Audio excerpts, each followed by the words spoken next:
তোমার আমার মা মা কত জনম দুঃখী মা কেমন কষ্ট করেছে ওই মা কার জানি মা এত কষ্টের পরও না খেয়ে না দে কাপড়ের অভাব খাবারের অভাব দুনিয়া থেকে বিদায়ী হয়ে গেছে তাকে জানে কে কোন মা জানি বাঁশঝাড়ের মধ্যে শুয়ে আছে রে বাবা ও যুবক ভাই মায়েরা শুধু সারা জীবন কষ্ট আর কষ্ট মা সন্তান যখন রাতের বেলা ঘুমায় কত রাত জামা রাত ঘুমবিহীন রাত পার করেছে ঘুম নাই সন্তানকে লালন পালন করার জন্য সন্তানকে খাওয়ানোর জন্য মার কোনো ঘুম নাই ও নবীর উম্মতের দল আল্লাহ পাক রব্বুল আলামিন বলেন মা বাবার প্রতি তোমরা ইহসান করো মা বাবার প্রতি তোমরা ইহসান করো মায়ের নবী আমার বলেন হুমা জান্নাতুকা ওয়া নারুকা তোমার মা তোমার বাবা তোমার জন্য জান্নাত তোমার মা তোমার বাবা তোমার জন্য জাহান্নাম কারো জন্য মা বাবা জান্নাত এ মুসলমান ইমানদার যারা মা বাবার সঙ্গে ভালো সম্পর্ক তৈরি করে যারা মা বাবার সম্পর্কে যারা মা বাবার সাথে ভালো আচরণ করে একটু খেয়াল করে দেখবেন তাদের জীবনটা বড় সুখী তাদের জীবনটা বড় সুন্দর কিন্তু এমন কপাল পোড়া মুসলমানের সমাজের মধ্যে আছে রে মুসলমান মা বাবার সঙ্গে ভালো আচরণ করে না মা বাবার সঙ্গে ভালো ব্যবহার করে না আল্লাহর পয়গম্বর আমার নবী আমার বলেন তার জন্য দুনিয়াটাই জাহান্নাম বলেন নাউযুবিল্লাহ আমার কথা তো আমি বলি নাই আল্লাহ রাসূল বলেন নবী করিম সাল্লাল্লাহু আলাইহি ওয়াসাল্লাম বলেন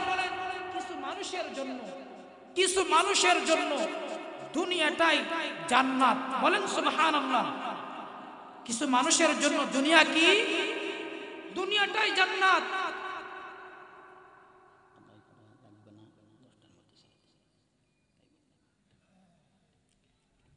দুনিয়াটাই কিছু মানুষের জন্য কি হয়ে যায় রাগ করলেন তো কথা বলেন না কেন দুনিয়াটাই কিছু সংখ্যক মানুষের জন্য জান্নাত আবার দুনিয়াটাই কিছু মানুষের জন্য জাহান্নাম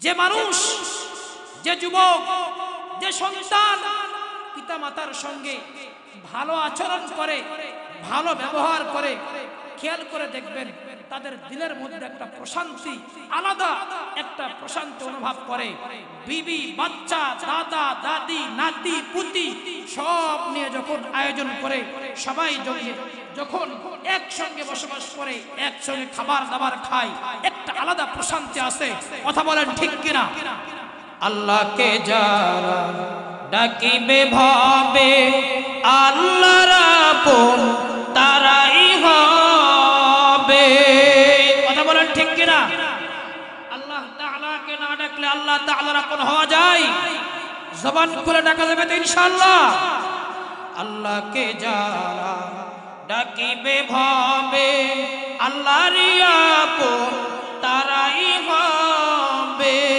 ইহকালে শান্তি পরকালে মুক্তি দিবেন তাদের আল্লাহ তাআলা লা ইলাহা জোরে লা ইলাহা লা ইলাহা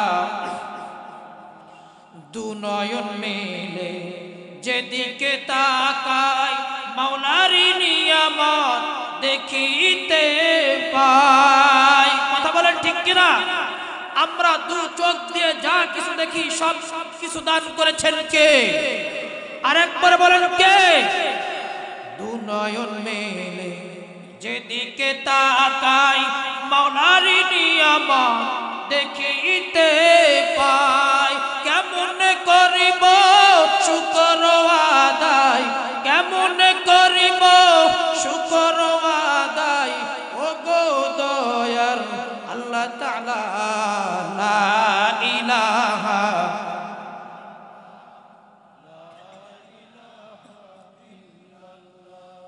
লা ইলাহা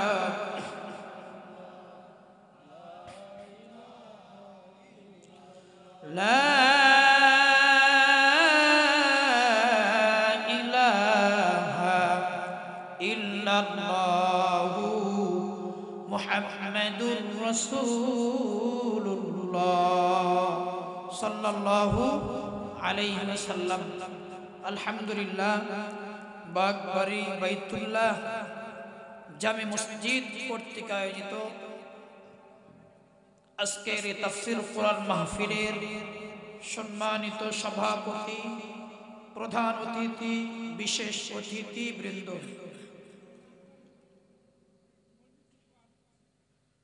দূর দূরান্ত থেকে আগত আল্লাহ পাক রব্বুল আলামিনের আশিকিন, জাকিরিন, শাকিরিন, মুহিব্বিন, মুরব্বিয়ান আযম, কলিজার টুকরা আমার সমবয়সী বন্ধুগণ, স্নেহের কচিকাচা, পদ্মার আড়ালে অবস্থানরত আমার সম্মানিত মা ও বোনেরা, মহান দয়াময় আল্লাহ রব্বুল আলামিনের আলিশান লাখ কোটি শুকরিয়া যে মহান স্রষ্টা রব্বুল আলামিন আমাদেরকে এমন একটি রহমতি বরকতি জান্নাতি মজলিসে আসার বসার মতো তৌফিক দান করেছেন।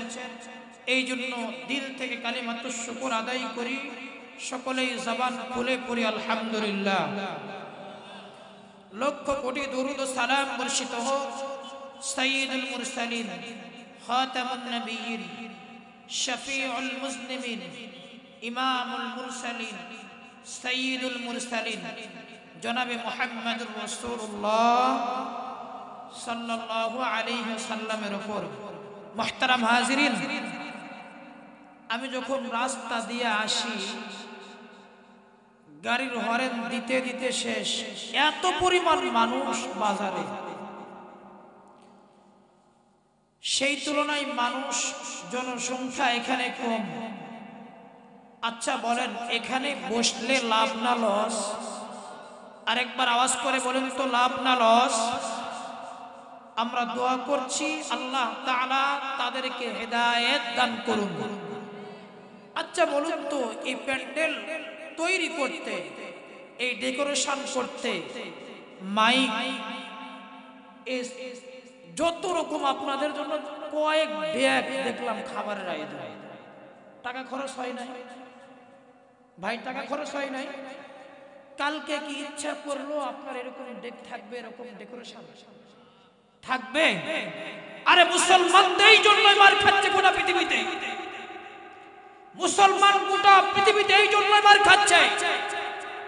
আজকে যদি এই জায়গায় কোন নায়িকা, গায়িকা, নর্তকীদের নিয়ে আসা হতো, আরে কপাল পোড়া যুবক থেকে বৃদ্ধা পর্যন্ত, নারীরা পর্যন্ত এখানে ভিড় জমাইতো, এইরকম 2টা 3টা 5টা মতো জায়গা দেওয়া যেত। কথা বলে ঠিক কিনা? কপাল পোড়া মুসলমান আজ গোটা পৃথিবীতে শুধুমাত্র মুসলমান লাঞ্ছিত, বঞ্চিত, নির্যাতিত। আরে মুসলমান লাঞ্ছিত, বঞ্চিত, নির্যাতিত হবে না কেন? মুসলমানের কারণেই আজ গোটা পৃথিবীতে মুসলমান লাঞ্ছিত, বঞ্চিত, নির্যাতিত। কপাল পোড়া মুসলমান টাকা খরচ করে আজকের আয়োজন করেছে এখানে, আর তোমাদেরকে ডাকে নিয়ে আসতে হবে না? তোমরা আসছো কেন? তোমরা আসছো কেন? ছেলেদেরকে দেখার জন্য আসবা? রাস্তায় যাবা, মার্কেটে যাবা, এখানে আসার দরকার কি ছিল তোমার? আল্লাহ আমাদের মাফ করুন, বলুন আমিন। আল্লাহ আমাদের হেদায়েত দান করুন, বলুন আমিন। এখানে বসলে লাভ না লস? কেমন লাভ শুনবেন? বলবো। আল্লাহ রাসূল সাল্লাল্লাহু আলাইহি ওয়াসাল্লাম হাদিসের মধ্যে বর্ণনা করেন, وقال رسول الله صلى الله عليه وسلم لا يقعد قوم يذكرون الله إلا حفتهم الملائكة وغشيهم الرحمة ونزلت عليهم السكينة وذكرهم الله في من عنده أو كما قال النبي عليه الصلاة والسلام। বিশ্বনবী আখেরি জামানার পয়গম্বর জনাবে মুহাম্মদুর রাসূলুল্লাহ সাল্লাল্লাহু আলাইহি ওয়াসাল্লাম হাদিসের মধ্যে বর্ণনা করেন, যেই জায়গায় আল্লাহ এবং তার রাসূলের আলোচনা করা হয়, যেই জায়গায় কোরআন ও হাদিসের আলোচনা করা হয়, যেই জায়গায় আল্লাহ এবং তার রাসূল নিয়ে আলোচনা করা হয়, আল্লাহর পয়গম্বর বলেন এই জায়গাটা আর দুনিয়ার কোনো সাধারণ জায়গা নয়। আল্লাহর পয়গম্বরের জবান মুবারকের ভাষায় আল্লাহর পয়গম্বর বলেন এই জায়গাটা তখন জান্নাতের বাগান হয়ে যায়।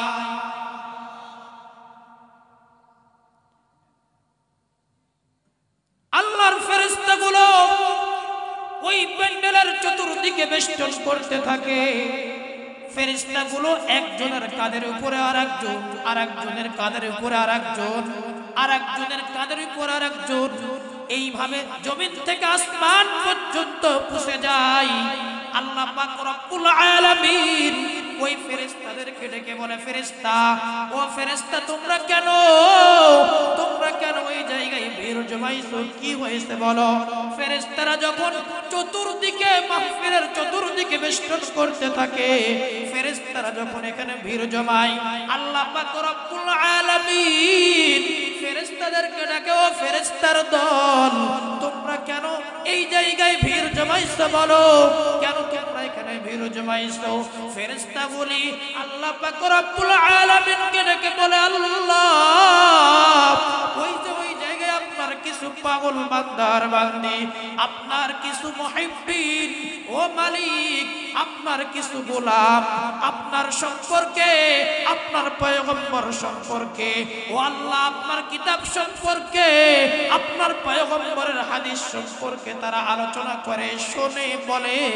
আল্লাহ পাক রব্বুল আলামিন ফেরেশতাদেরকে ডেকে বলে, যাও ফেরেশতা যাও, তাদেরকে ঘোষণা দিয়ে দাও, তারা যদি এখান থেকে তাদের পিছনের গুনাহগুলোকে স্মরণ করিয়া, তারা যদি তাদের পিছনের গুনাহগুলোকে স্মরণ করিয়া আমি আল্লাহ তাআলার কাছে তওবা করিয়া লই, ও ফেরেশতা তাদেরকে ঘোষণা দিয়ে দাও, আমি আল্লাহ পাক রব্বুল আলামিন তাদেরকে নিষ্পাপ বানাইয়া বাড়ি পর্যন্ত পৌঁছায়া দিব। আফসোস যারা বসে আছেন, আপনাদের লস হবে না লাভ হবে? কিন্তু আমরা তো মুসলমান বুঝি না, আমাদের লাভ কোনটা লস কোনটা আমরা মুসলমান এটা বুঝতে চাই না। আমরা মুসলমান শুধু লেগে আছি কে কোন টুপি পরলো, কোন আলেমের পিছনে কোন আলেমকে লাগানো যায়, কে কোন দল করে তার কার পিছনে কাকে লাগানো যায়। আরে মুসলমান একটা কথা মনে রাখবেন, প্রত্যেকটা জাতি তাদের সঙ্গে হাত মিলিয়ে তারা কাজ করতেছে। আজকে নাস্তিক মুরতাদ গুলো আমার ভাইয়ের শরীর থেকে রক্ত ধরাচ্ছে, আরে কে হেফাজত করলো, কে চরমোলাই করলো, কে খেলাফত করলো দেখার সময় নাই। মুসলমান যদি মুসলমানের সঙ্গে হাত না মিলাই, মুসলমান যদি এখনো সোচ্চার না হয়, মুসলমানকে বঙ্গোপসাগরে চুবায়া চুবায়া মারবে, মনে রাখবেন। মুসলমানদেরকে মারবে, মুসলমান মনে রাখতে হবে। পার্শ্ববর্তী দেশ একটু খেয়াল করে দেখেন, মায়ানমারের কথা ভুলে গেছেন, মায়ানমারের কথা মনে রাখেন। এই দেশেও মাদ্রাসা ছিল, এই দেশেও মসজিদ ছিল। মায়ানমার থেকে তাদেরকে জ্বালায়া পোড়ায়া নিজের ঘর থেকে, নিজের বাপ দাদার সম্পত্তি থেকে সেখান থেকে তারা উচ্ছেদ করে দিয়েছে। মনে নাই? ভুলে গেছি আমরা। কেন জানেন? আজ বাংলার জমিনে 95% মুসলমান থাকা সত্ত্বেও কেন মুসলমান আজ মার খাবে?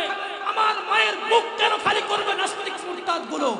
কারণ আমরা মুসলমান এক এখনো হতে পারি নাই। আমরা মুসলমান এখন এক হতে পারি নাই। মুসলমান শুনে রাখেন, মুসলমান ভালো করে মুসলমানের ইতিহাস শুনে রাখেন।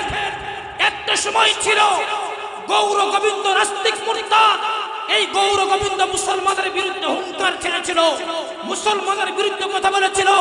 সিলেটের হযরত শাহজালাল ইয়ামিনী রহমাতুল্লাহ আলাইহি সিলেটের শাহজালাল হযরত শাহজালাল ইয়ামিনী রাহমাতুল্লাহ আলাইহি এক ঈমানি হুঙ্কার ছেড়েছিলেন।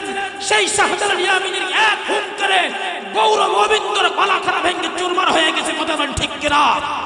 আজ আমরা বলতে চাই নাস্তিক মুরতাদ যদি এখনো গৌর গোবিন্দর ভূমিকা নাই, আমরা শাহজালাল ইয়ামিনীর ভূমিকায় আবার ফিরে আসতে চাই। কথা বলেন ঠিক কিনা? ফিরে আসতে হবে মুসলমানদেরকে। মুসলমান যদি কোনো পদক্ষেপ না নেয়, মনে রাখবেন দুঃখ আছে, কষ্ট আছে। কে লম্বা টুপি পরলো, কে খাটো টুপি পরলো, দেখার সময় নাই। দল মত নির্বিশেষে একটা কথা মাথায় রাখতে হবে। আজ যারা সোশ্যাল মিডিয়া ব্যবহার করে থাকেন, সোশ্যাল মিডিয়াতে আজকে দেখেছেন ঢাকা, চিটাগাং রাজপথ মুসলমান দৌড়াইতেছে কেন? আমার ভাইকে শহীদ করা হয়েছে। তার দোষ কি ছিল? হক কথা বলেছে। সাবধান মুসলমান, এখনো পদক্ষেপ নেন, হাতে হাত মেলাও। বারবার এক শব্দ বলি, আসেন মুসলমান, হাতে হাত মেলাও, এক তাকবীর দাও।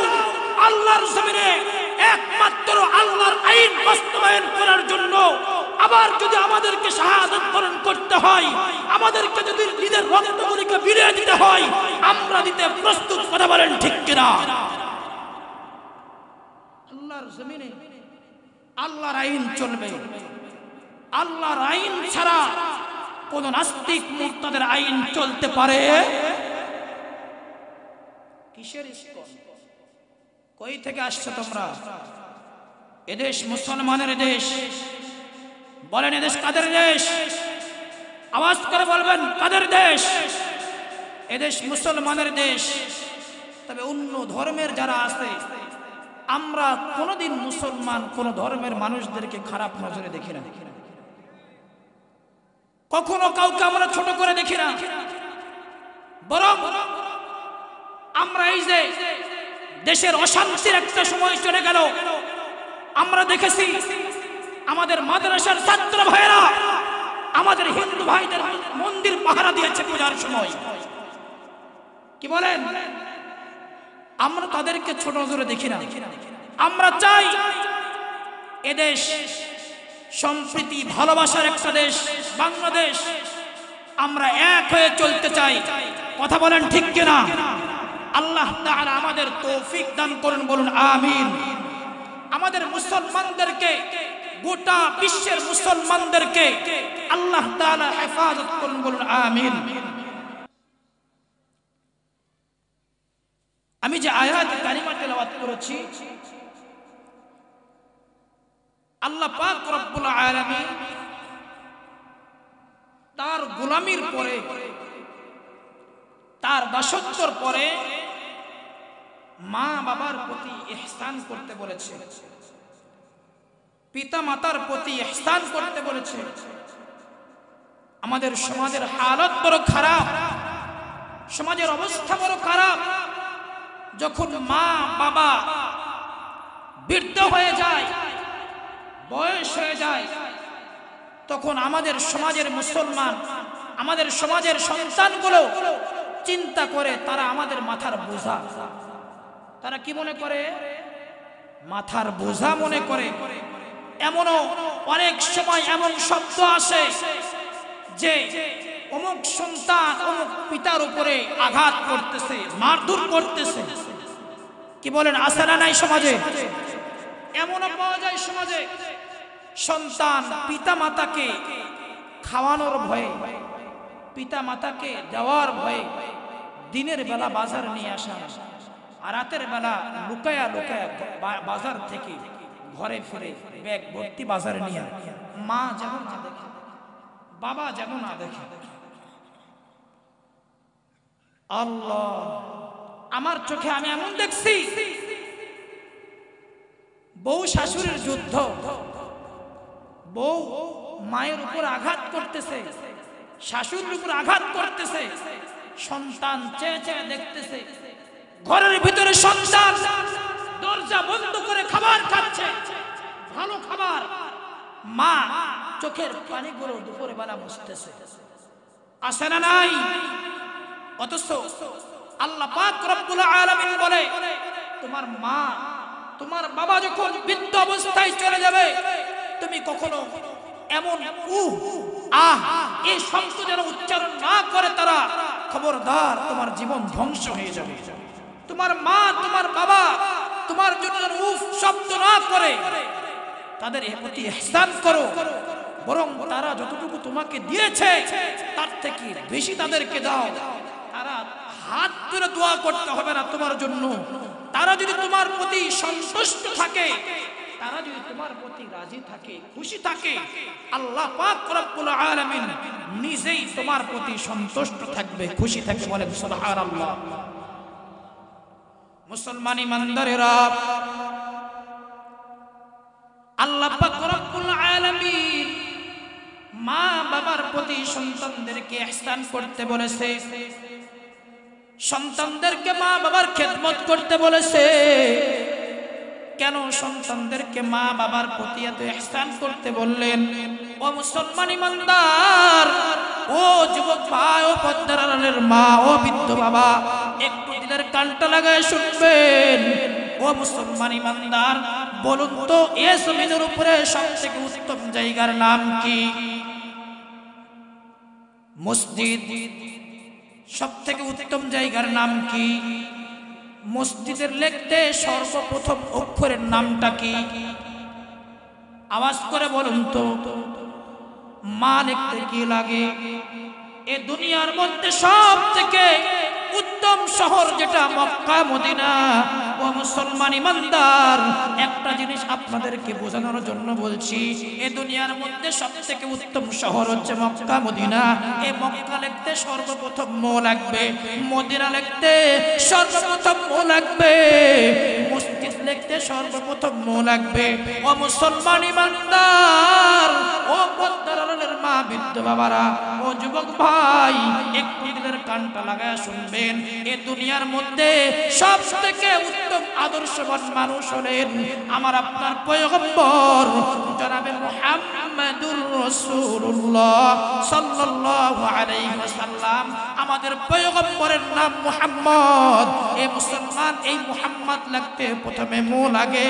যে মসজিদের আমরা বয়ান করতেছি, এই মসজিদের নাম লিখতে প্রথমে মো লাগবে। কপাল পোড়া তোমার মা বাবার মর্যাদা কেমন তুমি তো জানো না। এই সব কিছুতে লিখতে যেমন মো লাগে, ঠিক তেমনি ভাবে তোমার মা লিখতেও আগে মো লাগবে। তোমার মা শুধু তোমার মা নয়, তোমার বাবা শুধু তোমার বাবা নয়, তোমার মা তোমার বাবা হলো তোমার জন্য মক্কা মদিনা। পয়গম্বর আমার সাহাবায়ে কেরামদেরকে বলে, ও সাহাবীরা রে, তোমরা হজ না করে কি হজ করার সমপরিমাণ সওয়াব অর্জন করতে চাও?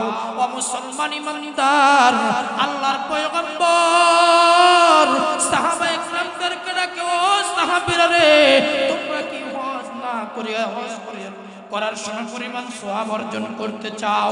সাহাবায়ে কেরাম বলে, পয়গম্বর বলেন কি আমল করতে হবে পয়গম্বর? আল্লাহর পয়গম্বর বলেন, সাহাবীরা রে, তোমরা শুনিয়া লও, তোমরা যদি তোমার মা তোমার বাবার দিকে নেক দৃষ্টিতে তাকাও, আল্লাহ পাক রব্বুল আলামিন তোমার আমলনামায় একটা করে কবুল হজের সওয়াব লিখিয়ে দিবে। আল্লাহর পয়গম্বরের সাহাবী পয়গম্বরকে জিজ্ঞেস করে, পয়গম্বর, ও পয়গম্বর, আমি আমার মা বাবার দিকে একবার নয় দুইবার নয়, পয়গম্বর, আমি আমার মা বাবার দিকে বারবার তাকাইতে চাই।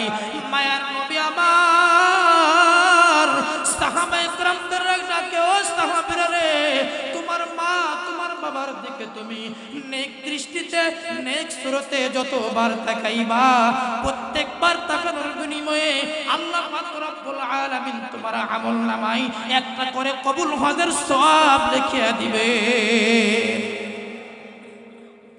মা শুধু মা নয়, মা তোমার জন্য মক্কা মদিনা। এ কপাল পোড়া মুসলমান, আজ তোমার চাকরি মনে হয় না তোমার সংসারের মধ্যে অভাব, তুমি তোমার মা বাবার কাছে বলো, মা ও মা আমার জন্য একটু দোয়া করো, আমার চাকরির প্রয়োজন। তোমার বাবার কাছে বলো, তোমার বাবার কাছে বলো, তোমার বাবা যদি তোমার জন্য দোয়া করে, মা বাবার দোয়াগুলো এমন রে মুসলমান, মা বাবা যদি কোনো সন্তানের জন্য দোয়া করে, আল্লাহ পাক রব্বুল আলামিন বলেন মা বাবার দোয়া হলো এমন সরাসরি আল্লাহ পাক রব্বুল আলামিন মা বাবার দোয়াগুলো কবুল করিয়া নেয়। মা বাবার খেদমত করার কারণে, মা বাবার যদি খেদমত কেউ করেছে, মা বাবার প্রতি সদাচরণ যদি কেউ করেছে, আল্লাহ পাক রব্বুল আলামিন দুনিয়াতেও সম্মান দান করেছেন, আখিরাতেও আল্লাহ পাক রব্বুল আলামিন সন্তানকে সম্মান দান করেছেন। ও নবীর উম্মতের দল, মা বাবার খেদমত করার কারণে আল্লাহ পাক রব্বুল আলামিন সন্তানকে কেমন সম্মান দেয়। ওই যে পয়গম্বরের জামানায় একটা ঘটনা আপনাদেরকে বলে যাই, আপনার নাম শুনেছেন ওয়াইসুল করনি, ইয়ামেনের একজন আল্লাহর পাগল, আল্লাহর পয়গম্বরের পাগল, মায়ের নবীর এত পাগল, ওয়াইসুল করনি পয়গম্বরকে দেখতে পারে না, পয়গম্বরের জন্য দিলটা বড় খান খান, পয়গম্বরকে দেখতে বড় মনে চাই, পয়গম্বরকে দেখতে বড় মনে চাই। মার কাছে বলে, মা ও মা পয়গম্বরকে দেখতে আমার বড় মনে চাই। মা ওয়াইসরা ডেকে বলে, ওয়াইস করনি বাবা তুমি যদি আমাকে রেখে যাও, আমি তো অসুস্থ মানুষ বাবা, আমার খেদমত করার মতো আর কেউ নাই, ও বাবা আমি তো চোখেও দেখতে পাই না, বলো বাবা তুমি যদি আমাকে রেখে যাও, আমাকে দেখার মতো আর কেউ নাই। ওয়াইসুল করনি পয়গম্বরকে সাক্ষাৎ করতে যাই নাই, পয়গম্বরের সঙ্গে সাক্ষাৎ না করার কারণে সাহাবী হতে পারে নাই, কিন্তু মুসলমান সাহাবী না হওয়ার পরেও আল্লাহ পাক রব্বুল আলামিন ওয়াইসুল করনিকে কেমন সম্মান দান করলেন, ওয়াইসুল করনিকে কেমন ইজ্জত দান করলেন। আল্লাহর পয়গম্বরের কাছে ওয়াইসুল করনি পত্র লিখে পাঠাইছে, পয়গম্বর ও পয়গম্বর আপনাকে দেখার জন্য আমার দিলটা বড় খান খান, পয়গম্বর আপনাকে দেখতে আমার বড় মন চাই, ও পয়গম্বর আমার মা বড় অসুস্থ পয়গম্বর, কিন্তু পয়গম্বর আপনার কাছে যেতে আমার বড় মন চাই। আল্লাহর পয়গম্বরের কাছে চিঠি লিখে পাঠাইছে, পত্র লিখে পাঠাইছে, পয়গম্বর আমি এখন কি করতে পারি পয়গম্বর, এটার একটা সমাধান দিয়ে দিন। মায়ার নবী আমার ওয়াইসুল করনির কাছে পত্র উত্তর দিয়ে পাঠাইছে, ওয়াইসুল করনি তোমাকে আমার কাছে আসতে হবে না, তোমাকে আমার সঙ্গে সাক্ষাৎ করতে হবে না, তোমাকে আমার সঙ্গে সাক্ষাৎ করতে হবে না।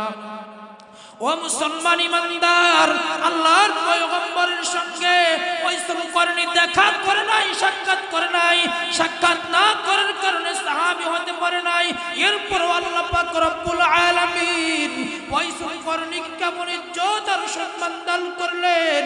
মায়ার নবী আমার দুনিয়া থেকে বিদায় হওয়ার আগে সাহাবায়ে কেরামদেরকে ডাকে, হযরত আলী এবং ওমরকে ডেকে বলে, এই আলী ওমর আমি যখন দুনিয়া থেকে বিদায় হয়ে যাব, আমার বিদায়ের পর এই যে আমার এই জুব্বাটা আমার জামাটা ওই কর্ণ এলাকায় বসবাস করে আমার একজন আশিক, ও আলী ওমর আমার এই জুব্বাটা আমার জামাটা ওই কর্ণ এলাকায় যে বসবাস করে আমার একজন আশিক, ওই আমার আশিকের কাছে দিয়ে আসবা।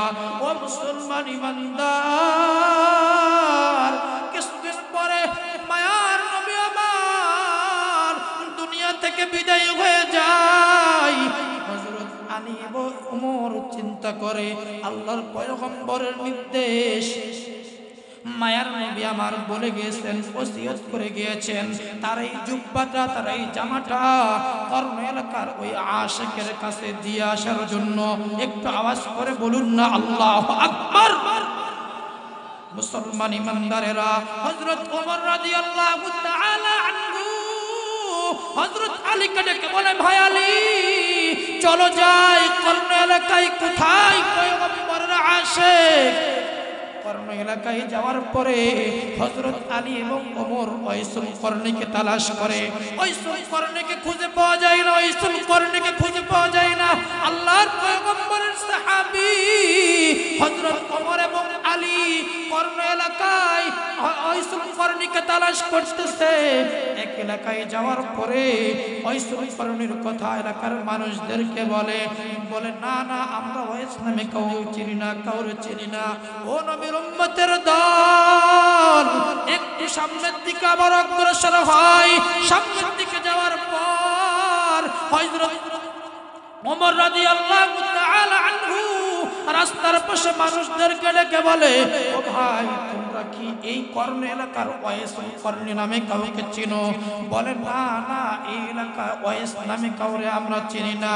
ও নবীর উম্মতের দল, ও কপালপুরা মুসলমান, ও পদ্মারের মা, একটু দিলের কানটা লাগায় শুনবেন রে বাবা। মা বাবার খেদমত করার আজ কপালপুরা মুসলমান, আজ যারা মাকে কষ্ট দাও রে মুসলমান, ওই মা যদি তোমার জন্য একবার হাত তুলে দোয়া করে, আল্লাহ পাক রব্বুল আলামিন তোমার মা তোমার বাবার দোয়াগুলো কবুল করিয়ে নাই। কিন্তু মুসলমান ইমানদার আমরা মা বাবাকে চিনলাম না। আজ তোমার আমার সন্তান আছে রে বাবা, ও যুবক ভাই তোমার সন্তান আছে, আমারও সন্তান আছে। আমাদের সন্তানের প্রতি আমরা কেমন যত্নশীল। আমার আপনার সন্তানকে যেন একটু ঠান্ডা না লাগে, শীত না লাগে, একটু গরমের সময় শরীর থেকে যেন ঘাম না ঝরে।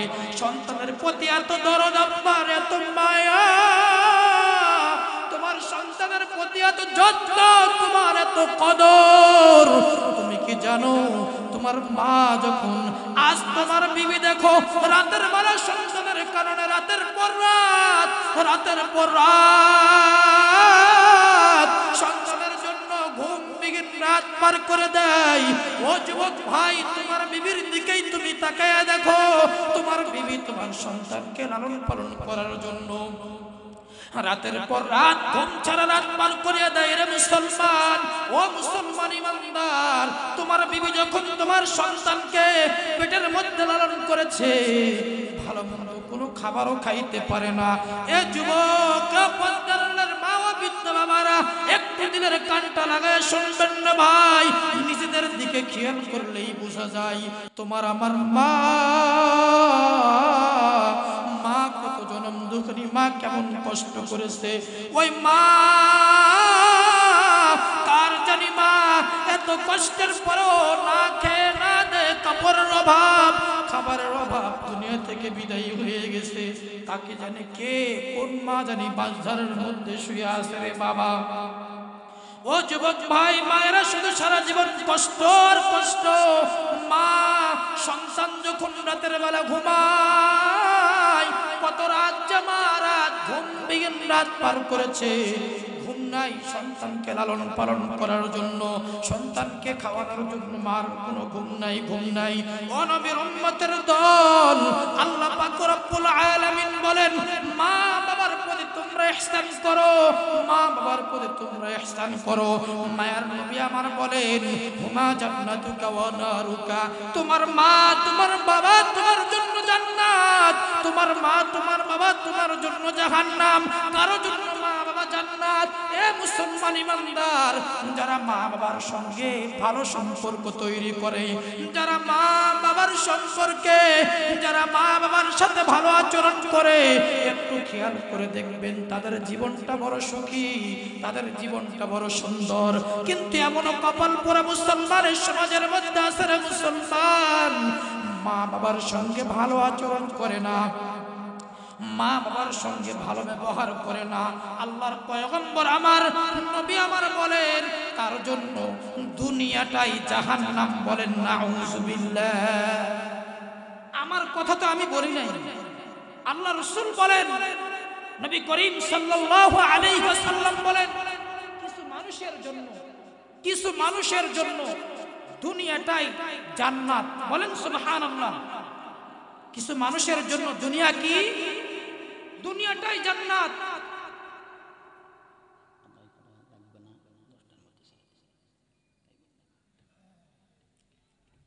দুনিয়াটাই কিছু মানুষের জন্য কি হয়ে যায়? রাগ করলেন তো কথা বলেন না কেন? দুনিয়াটাই কিছু সংখ্যক মানুষের জন্য জান্নাত, আবার দুনিয়াটাই কিছু মানুষের জন্য জাহান্নাম। যে মানুষ, যে যুবক, যে সন্তান পিতা মাতার সঙ্গে ভালো আচরণ করে, ভালো ব্যবহার করে, খেয়াল করে দেখবেন তাদের দিলের মধ্যে একটা প্রশান্তি, আলাদা একটা প্রশান্তি অনুভব করে।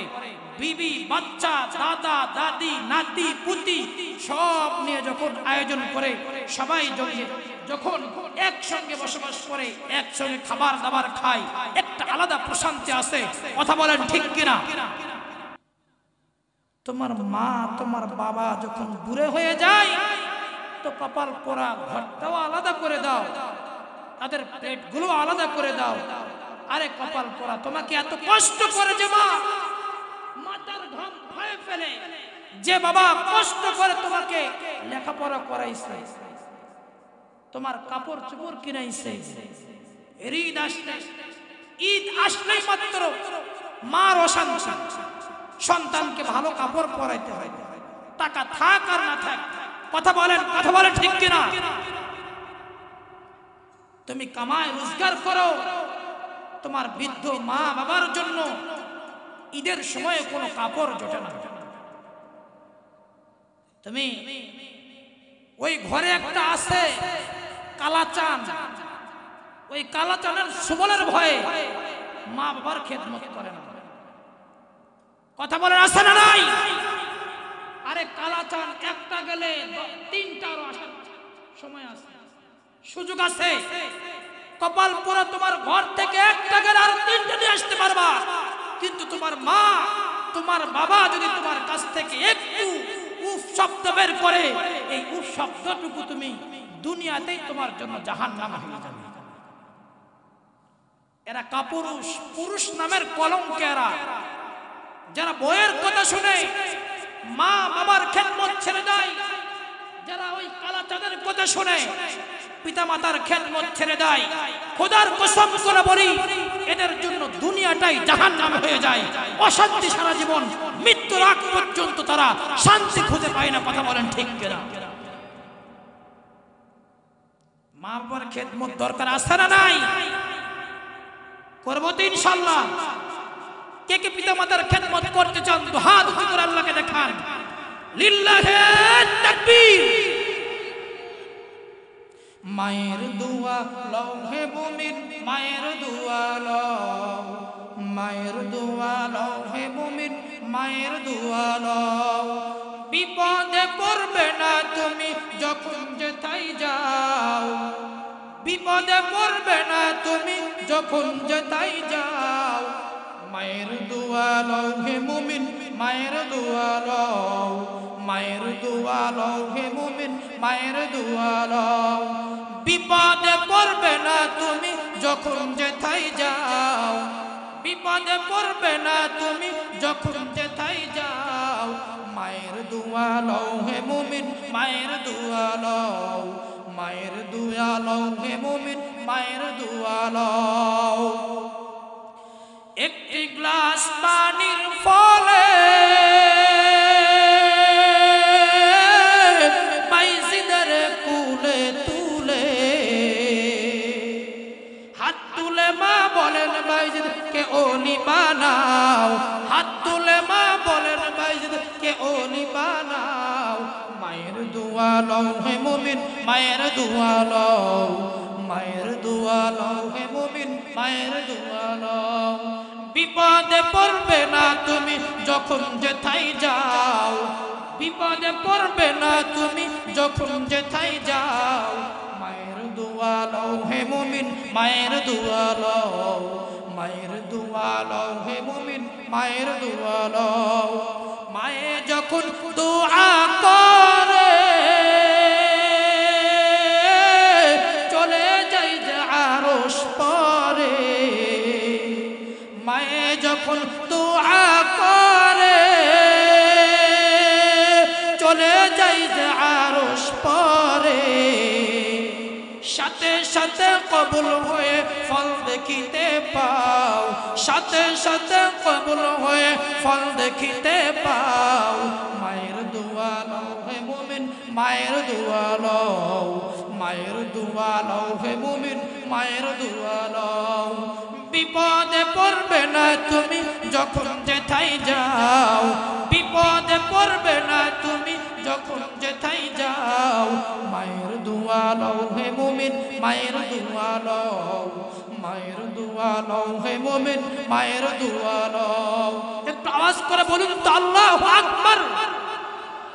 মুসলমান ইমানদারেরা, মা যখন দোয়া করে সন্তানের জন্য, আল্লাহ পাক রব্বুল আলামিনের দোয়ার মাধ্যমে কোন রকম কোন পর্দা ছাড়ে না, পর্দা থাকে না। সঙ্গে সঙ্গে মা হাত তুলতে দেরি হয়, কিন্তু আল্লাহ পাক রব্বুল আলামিন মার দোয়াগুলো সঙ্গে সঙ্গে কবুল করে নাই।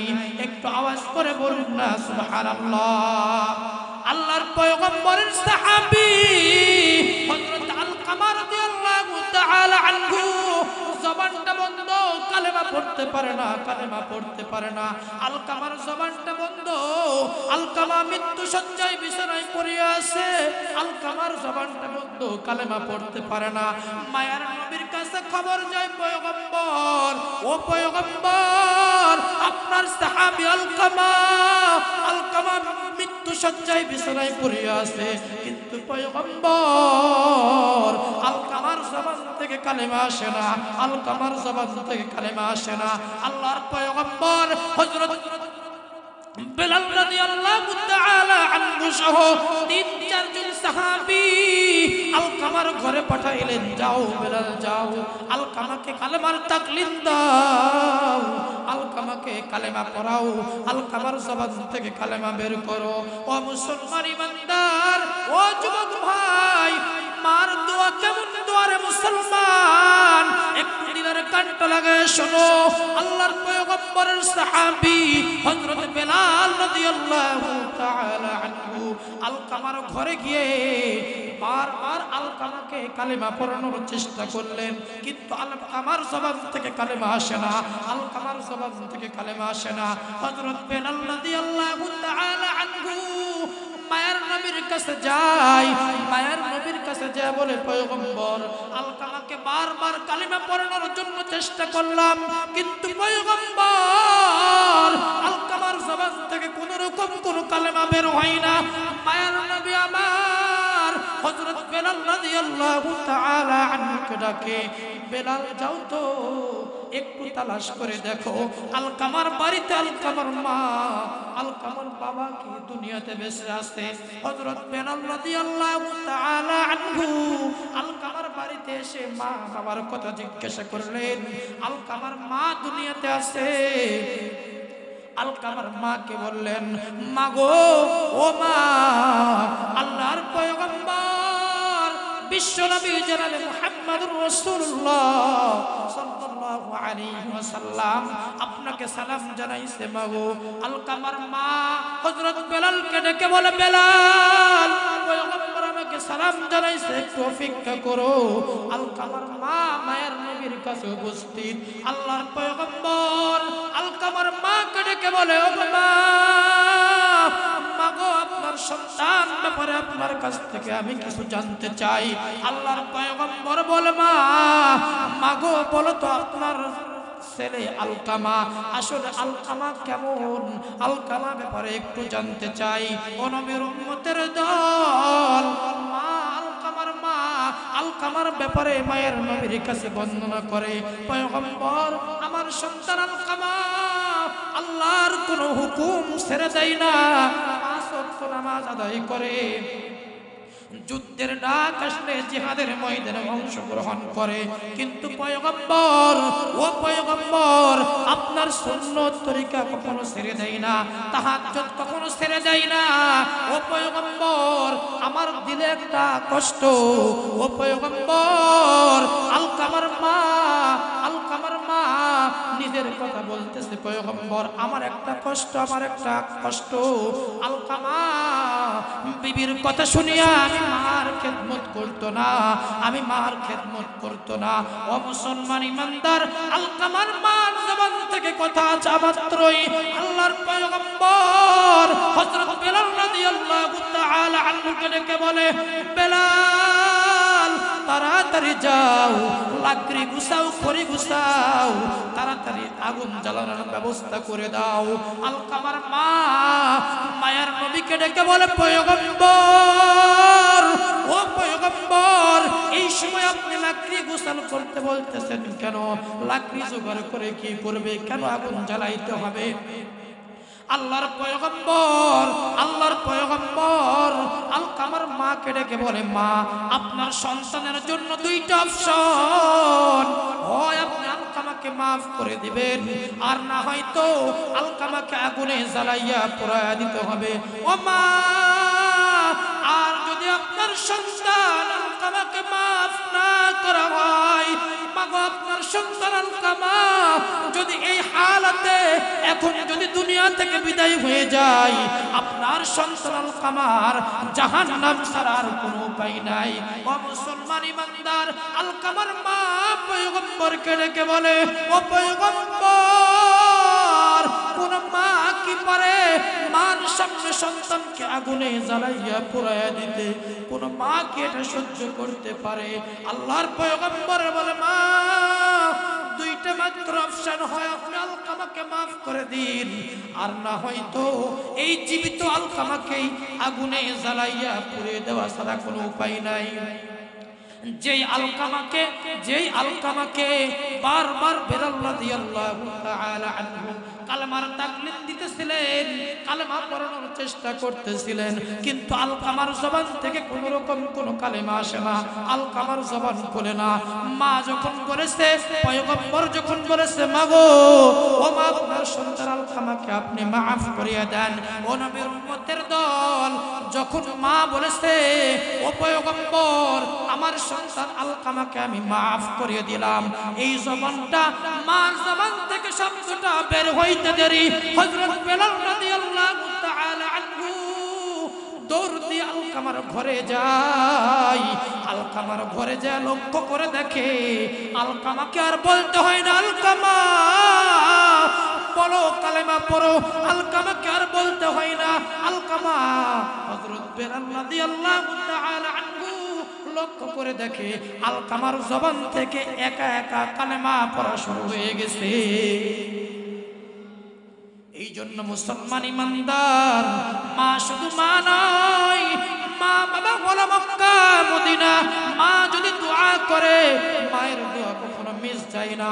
মার খেদমত করার কারণে ওইসব করণিক আল্লাহ পাক রব্বুল আলামিন কেমন ইজ্জত আর কেমন সম্মান দান করলেন। ওইসব করণিক আল্লাহ পাক রব্বুল আলামিন মুস্তাজাবুদ দাওয়া বানায় দিতে। মায়ার নবী আমার হযরত আলী এবং ওমরকে ডেকে বলে, এই আলী, এই ওমর, তোমরা কর্ণ এলাকায় বসবাস করে আমার ওই আশিককে তোমরা যদি দেখতে পাও, আমার এই জুব্বাটা হাদিয়া দিবা, এবং তোমরা ওই কর্ণ এলাকায় বসবাস করে আমার আশিক, আমার ওই আশিকের কাছ থেকে তোমরা দোয়া নিবা। একটু আওয়াজ করে বলুন তো সুবহানাল্লাহ। কাকে বলতেছে পয়গম্বর দোয়া নেওয়ার জন্য? একটু খেয়াল করছেন? যেই পয়গম্বর হযরত ওমর ব্যাপারে বলেন, পয়গম্বর হযরত ওমর ব্যাপারে বলেন, লাউ কানা বাদি নাবিয়্যান লাকানা ওমর, আমার পরে যদি কেউ নবী হইতো, আমার পরে যদি কেউ নবী হইতো সেই ওমর। বলেন না আল্লাহু আকবার। হযরত ওমরকে, তাকে হযরত ওমরকে আল্লাহর পয়গম্বর ডেকে বলে, ওমর, আলী, তোমরা যদি ওয়াইসুল করনীকে দেখতে পাও, তাহলে ওয়াইসুল করনীর কাছ থেকে তোমরা দোয়া নিও। ওয়াইসুল করনীর কাছ থেকে তোমরা দোয়া নিও। কেন ওয়াইসুল করনীর কাছ থেকে দোয়া নিবে? আল্লাহর পয়গম্বরের সঙ্গে সাক্ষাৎ করতে পারে নাই, ওয়াইসুল করনী সাহাবী হতে পারে নাই, কিন্তু আল্লাহ পাক রব্বুল আলামিন ওয়াইসুল করনীর মার খেদমত করার কারণে, ওয়াইসুল করনী মার খেদমত করার কারণে আল্লাহ পাক রব্বুল আলামিন কেমন সম্মান দান করলেন। ওয়াইসুল করনি দুইটা হাত তুলতে দেরি, ওয়াইসুল করনি মালিকের দরবারে দুইটা হাত তুলতে দেরি, আল্লাহ পাক রব্বুল আলামিন ওয়াইসুল করনির দোয়া কবুল করতে দেরি করেন না। ওয়াইসুল করনি মা বাবা এমন একটা সম্পদ, আল্লাহর কথা বলেছেন আল্লাহ, ও কদা রব্বু, তোমরা আমার দাসত্ব করবে, আমার গোলামি করবা, আমার দাসত্বের পরে আমার গোলামির পরে তোমরা তোমার মা তোমার বাবার প্রতি ইহসান করবা, দয়া করবা। কার পরে? আল্লাহর পরে এই কথা বলেছে, আল্লাহর পরে। মা বাবার ইজ্জত সম্মান না বেশি কম নাকি বেশি? মা বাবার ইজ্জত সম্মান অনেক অনেক বেশি। আল্লাহর গোলামি করেই পিতামাতার খেদমত, পিতামাতার প্রতি ইহসান, পিতামাতার প্রতি দয়া। অথচ কপাল পোড়া মুসলমান আমরা মালিকের দাসত্ব থেকে দূরে সরে, নবীর সুন্নাত থেকে দূরে সরে, মা বাবার খেদমত থেকে দূরে সরে। এই জন্য তো আমরা মুসলমান লাঞ্ছিত, বঞ্চিত, নির্যাতিত। কথা বলেন ঠিক কিনা? মা দুনিয়াতে, বাবা দুনিয়াতে বেঁচে আছে কার কার? দু হাত উঁচু করে দেখান তো। মা বাবার খেদমত করবো তো ইনশাআল্লাহ, মা বাবার প্রতি ইহসান করবো তো ইনশাআল্লাহ, মাকে কষ্ট দেব না তো? আল্লাহ তাআলা আমাদের তৌফিক দান করুন, বলুন আমিন। ও তুই দুনিয়ার মায়ায় পড়ে, ও তুই দুনিয়ার মায়ায় পড়ে করছো কত বাহানা,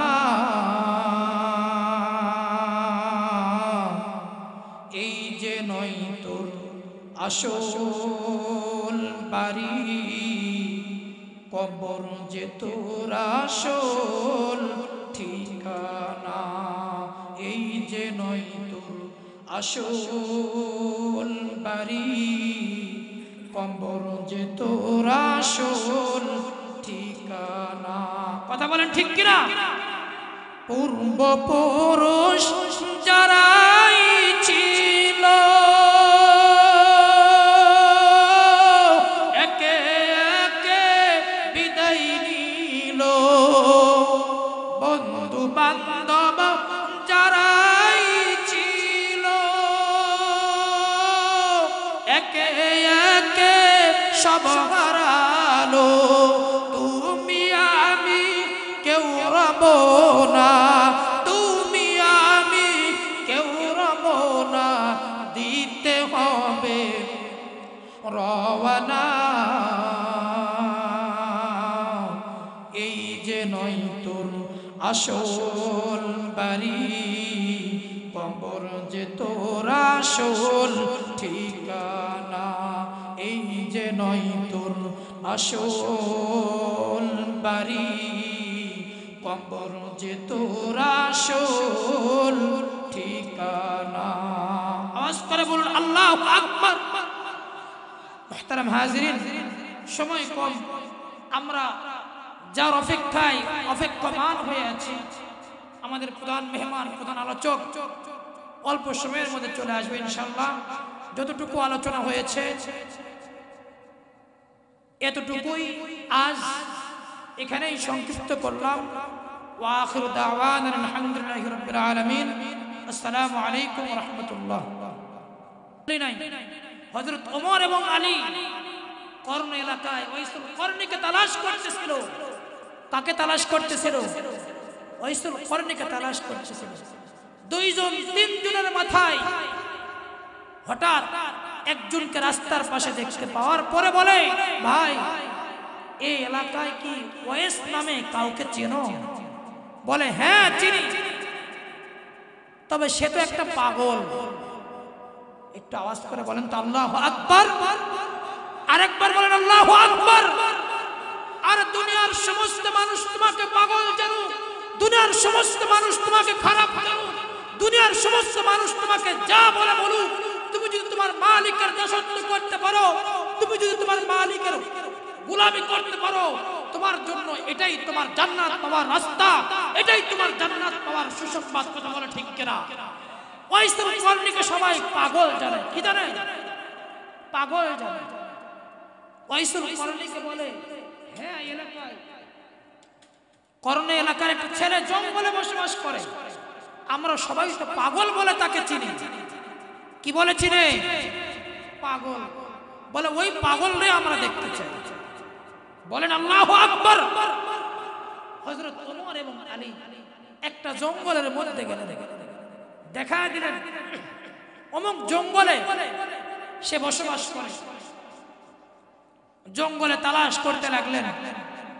অনেক তালাশ করার পরে লক্ষ্য করে দেখে ছোট্ট একটা কুঁড়ে ঘর, ঘরের মধ্যে কেউ আছে, বাহিরে পাগলটা দাঁড়ায় নামাজ পড়ে। আল্লাহু আকবার। পাগলটা দাঁড়ায় নামাজ পড়ে, মানুষ থেকে পাগল জানে এ পাগল বাহিরে দাঁড়ায় নামাজ পড়ে। রুকু করে সিজদায় যায়, সময় নিয়ে বিড়বিড় করে কি যেন করে। সরাসরি দুইজন সাহাবী যাদেরকে জান্নাতের ঘোষণা দেওয়া হয়েছে দুনিয়া থাকা অবস্থায় দাঁড়িয়ে আছে দোয়া নেওয়ার জন্য। হযরত আলী এবং ওমর অপেক্ষা করতেছে, কথার দিকে দেখতেছে, শুনতেছেন কথা?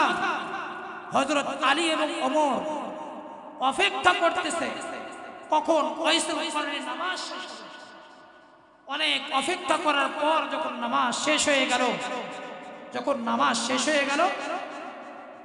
নামাজ শেষ, আসসালামু আলাইকুম ওয়া রাহমাতুল্লাহ, আসসালামু আলাইকুম, যখন পিছনের দিকে চাইছে হযরত ওমর রাদিয়াল্লাহু তাআলা আনহু ওয়াইসুল করনীকে বলে, ভাই আপনার নাম কি ওয়াইসুল করনী? আপনার নাম কি ওয়াইস? বলে তোমরা কে, কোথায় থেকে এসেছো? বলে আমরা মদিনা থেকে এসেছি, আমরা আল্লাহর পয়গম্বরের সাহাবী, আমি ওমর, উনি আলী। বলে কি চাও তোমরা? বলে আল্লাহর রাসূল তোমাকে, ওয়াইস নামের ওই লোকটাকে একটা জুব্বা হাদিয়া দিয়েছে। বলেন সুবহানাল্লাহ। বলে তোমরা যেই ওয়াইসকে তালাশ করতেছো, তোমরা যেই ওয়াইসকে তালাশ করতেছো, আমি এই ওয়াইস নই। নিজের ইজ্জতকে লুকিয়ে রাখতেছে, নিজের সম্মানকে লুকিয়ে রাখতেছে। আমরা তো সমাজের মধ্যে এমন কিছু মুসলমান রয়েছে যেই মুসলমানগুলো নামাজ পড়ে মানুষকে দেখানোর জন্য, যেই মুসলমানগুলো রোজা করে মানুষকে দেখানোর জন্য, যেই মানুষগুলো হজ করে মানুষকে দেখানোর জন্য, দান সদকা করে মানুষকে দেখানোর জন্য, খোদার কসম করে বলি মানুষকে দেখানোর কোনো আমলই তোমার দরবারে, আল্লাহর দরবারে কবুল হবে না। কথা বলেন ঠিক কিনা? ওয়াইসুল করনী কাকে খুশি করতে চেয়েছে? আল্লাহ তাআলাকে খুশি করতে চেয়েছে। ওয়াইসুল করনী বলে, না ওমর না, তোমরা যেই ওয়াইসের তালাশ করতেছো আমি ওই ওয়াইস না, আমি ওই ওয়াইস না। হযরত ওমরকে পয়গম্বর বলেন, ওমর তোমরা ওয়াইসুল করনীকে যদি দেখতে পাও, ওয়াইসুল করনীর কাছ থেকে দোয়া নিবা, ওয়াইসুল করনীর কাছ থেকে তোমরা দোয়া নিবা, এবং আমার এই জুব্বাটা, আমার এই জামাটা তোমরা হাদিয়া দিয়ে আসবা। আল্লাহর পয়গম্বরকে হযরত ওমর রাদিয়াল্লাহু তাআলা আনহু পয়গম্বরকে জিজ্ঞাসা করে, পয়গম্বর ওয়াইস আমরা দেখতে পারে কেমনে চিনতে পারবো? তার নাম ওয়াইসুল করনী। ওয়াইস নামে তো বিভিন্ন রকম মানুষ থাকতে পারে, পয়গম্বর আমরা তো ওয়াইসকে কখনো দেখি নাই, চিনি না। ও পয়গম্বর আমরা ওয়াইসকে কেমনে চিনতে পারবো? ও মুসলমান ইমানদার, মায়ের নবীর প্রেম মুহাব্বত ভালোবাসা ওয়াইসুল করনীর সাথে কেমন ছিল একটু লক্ষ্য করেন। ওয়াইসুল করনী কিন্তু মায়ের নবীর কাছে কখনো আসে নাই, মায়ের নবীর কাছে এসে সাক্ষাৎ করে নাই, কিন্তু পয়গম্বর আমার হযরত ওমরকে ডেকে বলে, ওমর যদি তোমরা ওয়াইসুল করনীকে দেখতে পাও, লক্ষ্য করে দেখবা ওয়াইসুল করনীর চুলগুলো থাকবে এমন এমন, ওয়াইসুল করণীর লোকগুলো থাকবে এমন এমন, ওয়াইসুল করণীকে দেখতে এমন এমন, ওয়াইসুল করণীর ডান হাতের তালুটা খুলে দেখবা, ওয়াইসুল করণীর ডান হাতের তালুর মধ্যে এমন এমন কিছু রেখা রয়েছে। একটু আওয়াজ করে বলুন তো সুবহানাল্লাহ। প্রেম তো ওই প্রেমকে বলে লাইলি আর মজনুর প্রেম। কেউ কাউকে ছেড়ে থাকতে, আরে প্রেম তো এমনই হওয়া দরকার, প্রেম তো এমনই হওয়া দরকার। একজন আরেকজনের জন্য পাগল, সে এমন সেমন পাগল নয়। সম্পদের বিনিময়ে ত্যাগ করবে এমন প্রেম নয়। সময়ের জন্য প্রেম করে শেষ এমন প্রেম নয়। প্রেম ওই প্রেম করা দরকার যেই প্রেম করলে আল্লাহকে খুঁজে পাওয়া যায়, যেই প্রেম করলে রসুলকে খুঁজে পাওয়া যায়, যেই প্রেম করলে জান্নাত তালাশ খুঁজে পাওয়া যায়, এমন প্রেম করা দরকার। কথা বলেন ঠিক কিনা? এমন প্রেম দরকার। আল্লাহ তাআলা পয়গম্বরকে ডেকে বলেছিলেন, পয়গম্বর আপনি তাদেরকে বলেন তারা যদি আমাকে পেতে চায় তারা যেন আপনাকে মহব্বত করে, আপনাকে ভালোবাসে। কে বলেছেন? কুল ইন কুনতুম তুহিব্বুনাল্লাহ। আল্লাহ তাআলাই আমাদের পয়গম্বরকে মহব্বত করতে বলেছেন। লাভ কি? আমরা যদি আমাদের রাসূলের সঙ্গে প্রেম তৈরি করি, আমরা যদি আমাদের রাসূলের সঙ্গে ভালোবাসা তৈরি করি, আমরা যদি আমাদের রাসূলকে অন্তর থেকে মহব্বত করি, ভালোবাসি, লাভ কি? আল্লাহ পাক রব্বুল আলামিন বলেন, তুমি যদি তোমার রাসূলকে মহব্বত করো, তুমি যদি তোমার রাসূলকে ভালোবাসো, আমি আল্লাহ তোমাকে